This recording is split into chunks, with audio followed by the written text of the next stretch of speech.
think we forget what Avatar was about, the emotion it communicated. A movie so dedicated in advocating for connection, whether with each other or nature itself. The highest grossing movie of all time that nobody seems to remember. The movie with the blue people is what most people would say. Well, that Blue People movie has 4 sequels confirmed and in the works. Before rewatching it, I wondered why. Simply, it's been 13 years since its release in 2009. That's the answer. It's been 13 years. Not remembering something holds no weight on whether a movie was good or not. Avatar was before Marvel movies really took off, but it still has made more than Avengers Endgame, which I have to say makes me hopeful. I don't necessarily despise the MCU or anything, but that the film that has made the most money in the entire world is one that properly explores a subject matter so important, a subject matter that is increasingly relevant today, what humanity takes from the planet without consideration of its consequences.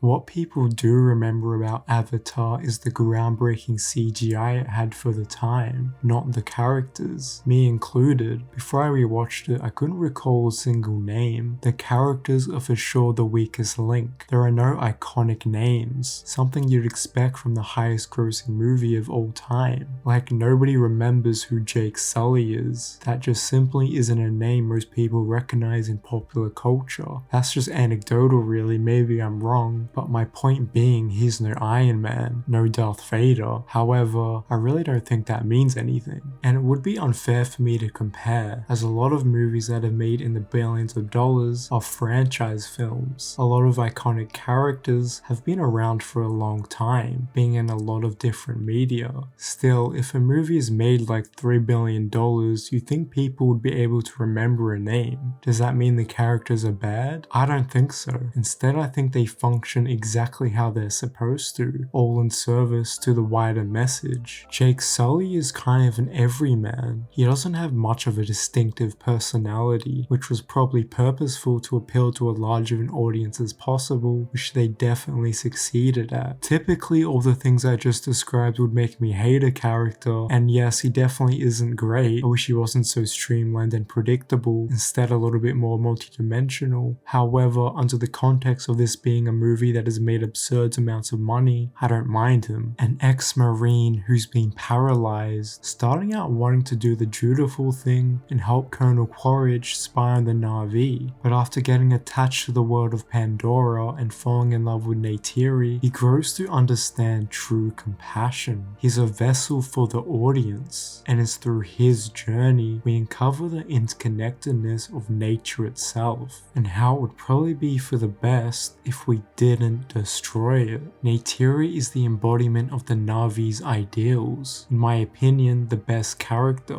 She is compassion. She is the reason why Jake learns the meaning of true humanity, bridging the gap between humans and the Na'vi. Zoe Saldana also gives a deeply personal performance. You feel her pain, her rage, as everything around her crumbles. When her dad dies, the humans taking everything away from her. Colonel Quaritch is basically the personification of evil. Usually I like a villain that sits in the grey area, where there's less of a gap between the good and evil. However, a character like this reflects the evilness of our humanity. Many people like him have existed throughout history. Many people like him still exist, hiding their psychopathic ways under serving a larger entity. It's a similar case for Parker Selfridge. For him, there is more apparent empathy, but he's just kind of a weasel, representative of larger corporate greed, someone who pretends they're not causing mass suffering purely in the name of profit.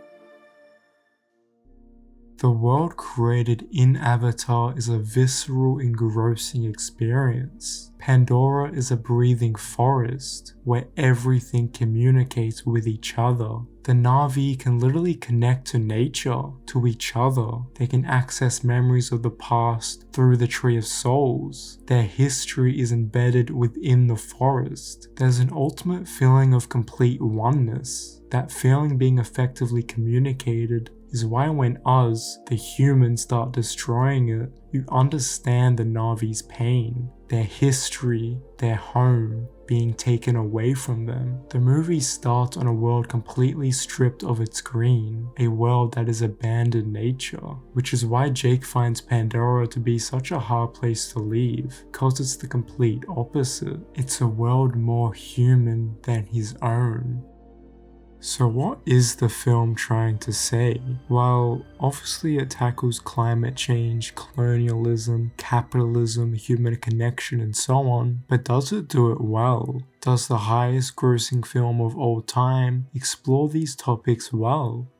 Yeah, I think it does. Maybe not so intricately as something on a smaller scale could have done, but who cares? You could argue the themes are annoyingly apparent, but I think that's good. The film is a reflection of our reality, our human history. James Cameron said the Na'vi represents something that is our higher selves, or our aspirational selves, what we would like to think we are. And despite there being some good humans, they ultimately represent what we know to be the parts of ourselves that are trashing our world and maybe condemning ourselves to a grim future. There have been infinite amounts of Quaritchers and Parkers throughout time, and there will continue to be. I have not a single doubt in my mind that if we could ever travel to other planets, a similar scenario to what Avatar portrays could definitely happen. So I don't know if we'll ever become the Na'vi. Our planet is definitely not looking so great at the moment, and art is a mirror. And with Avatar, we're staring right into that mirror, not seeming to get its message. I mean, it has to mean something if again the highest grossing movie of all time is about how we're actively destroying the planet and need to become more connected to not just nature, but to people. We understand what we're losing.